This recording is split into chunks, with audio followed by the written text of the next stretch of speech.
All right, so competition analysis. Now, I feel like a lot of lifters are going to get a bunch of value, especially everyone that runs a business like me. Everyone has a very busy schedule. Like for example, I'm about to move out, so during this whole entire training block, I've been working 8, 10 hour days plus planning my move out of where I'm located. And so it's been one of the hardest training blocks of my whole entire life, and it's also been probably the best clean and jerk by far training block that I've ever done. So this training block started after the Arnold. Okay, to give some context in the Arnold, I'm going to put all the videos in here. I did 152 kilo snatch on the first attempt, then 156 for a 1 kilo PR. And it was kind of my comeback competition after 1 year of just doing a bunch of rehab for my knees and not truly finding the problem. Now we found the problem. I did like a 8-week training block for this competition. And so then I went to 158 for a 3 kilo PR. I missed it. And then in the warm-ups, I blacked out like twice. My knee was hurting a lot during jerks. I had only done one single clean jerk session before this competition, which wasn't very nice. Very wise, to compete there, but I felt like it was a great opportunity to compete with the best lifters in America. So since that competition was beginning March. Now this competition was end of May. So I had around 11 to 12 weeks to prepare for this competition. I signed up to this competition 2 weeks before the competition. So I wasn't specifically preparing for this competition because I'm trying to make it to the World Championships and to the Olympic Games. That's my main priority. Let's start with snatches. With snatches, this was my worst training block of my whole entire life. As you guys are going to see, I was missing 150 kilos multiple times. I was, for the first time in my whole entire life, I was using the hook grip almost on a weekly basis, twice per week. And so that was really hard because I've had some wrist issues in the past after competitions because I was doing hook grip and I didn't have the hand strength to truly be able to do hook grip. And so that was causing me wrist problems. And so at the beginning of this training block, we were like, okay, we need to fix this problem before the Olympic qualifiers, even if we're not going to have the best training block. So we did that sacrifice. So the 5th week, I did 140 kilos. The 6th week, I did 150 kilos. So 2 weeks before the competition, I did 155, as you can see, and then I missed 160 kilos and I hurt my other wrist. So I had to take a week off of snatching, and then the week of the competition, as I wasn't picking or anything, I was, trying to restart snatching and whatever, and I missed 150 kilos quite a couple of times again. And so coming into the competition, I had this mindset right here. If I'm going to do less than 160, I'd rather just do one attempt and get the heck out of the competition. Because my goal for the end of this year is 170, 200. And it's not even a goal, it's more of an obligation in my mind because this is what I need to qualify for the Olympic Games, right? And so I was like, I either do 160 or I'm out of here. I started warming up with 120 and I'm feeling great. I'm enjoying myself. I'm doing close grip snatches. I'm doing normal snatches. Now, I'm a big fan of enjoying yourself. Okay, you need to enjoy yourself. At the end of the day, I run a very, successful business that is very serious all of the time. So when I come into the training hall, I don't want to be like, all serious and all locked in all the time, right? There's a time to be locked in and there's a time to be playful. Now, one thing though, if you're going to be playful in the competition during warm-ups and during the competition, you need to also be playful during training. Don't do things you've never done in training in the day of the competition. Right? Because that's just gonna mess you up, right? And so I'm doing close grip snatches like I usually do in training. I'm dancing here and there. I'm having some fun. 130, super easy. And then I go for 140. I put my singlet on. I feel like Superman. That's my only requirement for a singlet.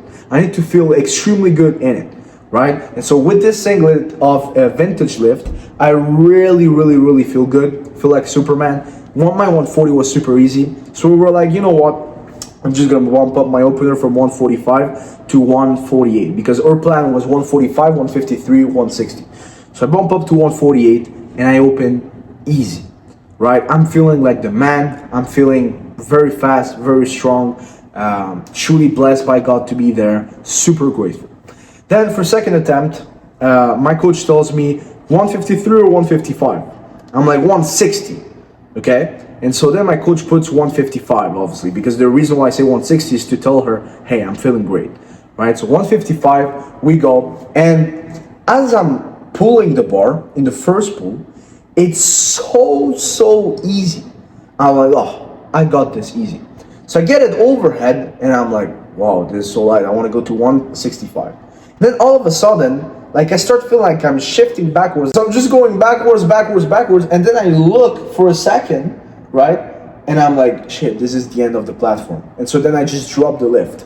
And right away, I don't know if we can see in the video, I go like this to my coach, 160.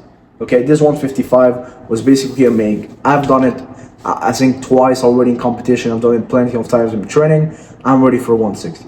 So we go 160. Now, with 160, this lift puts me 10 kilos away from what I need to do in the World Championships. So this lift had a lot of pressure for my coach because, we've been working very hard since January. We started working together. And so I knew my coach was very tense. She was feeling the pressure, right? And I was super confident. Told thanks to God for giving me this lift. And I put my hands on the bar and I completely smashed it.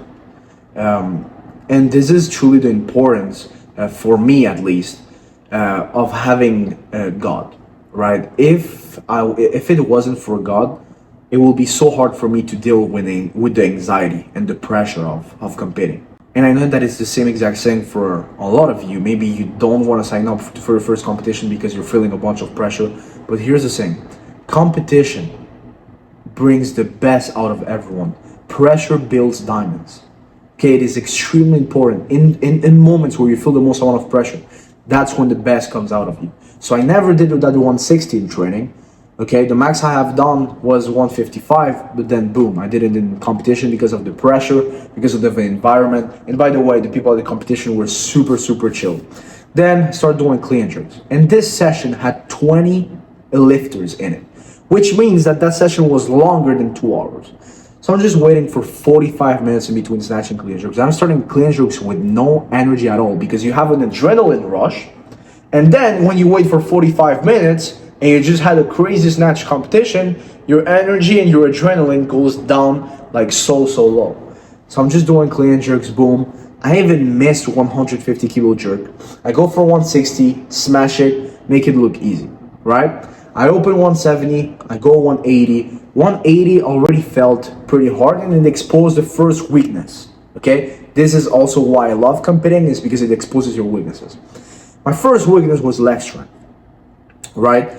And I haven't been doing legs at all because of my knees over the past, almost year and a half. And so this is something that I'm truly going to restart doing. In fact, my third session this week, because I'm filming this a week after the competition, I've done a 140 with the BFR, which is a knee rehabilitation thing, for 10 reps, right? And so my goal for this new training block is 200 kilos for 10 reps because I don't max out squats. I don't, in the stage of my career that I'm at, I don't need to max out squats. So just do 200 for 10 reps. That's way more beneficial for me. That is my goal for next training block. Then after the 180, I was gassed out. I had no conditioning. I had no air left. It felt like, there was no air in the room. And so I had no time to recover. So that's my second weakness I'm going to work on this training block, is every single morning, I'm going to do 45 minutes of conditioning. And when I say conditioning is, more like general accessories that, and you just go fast, like one exercise after the other and the other and the other. So me, what I'm pretty good at is specific accessories. So specific accessories, it's specific to the sport. General accessories, it's more like general physical preparation, so it's GPP, right? And so that's what I'm going to be working on way more this next training block. And then at the 187, another weakness that was exposed was my turnover. So my turnover truly sucked, as you can see right here. And then, truly coming out of the squat position was super hard. So my third weakness I need to work on, as I said, it's turnover on the cleans, right? And on my mobility in the front rack position. So those are the 4 weaknesses I'm going to be working on this next training block.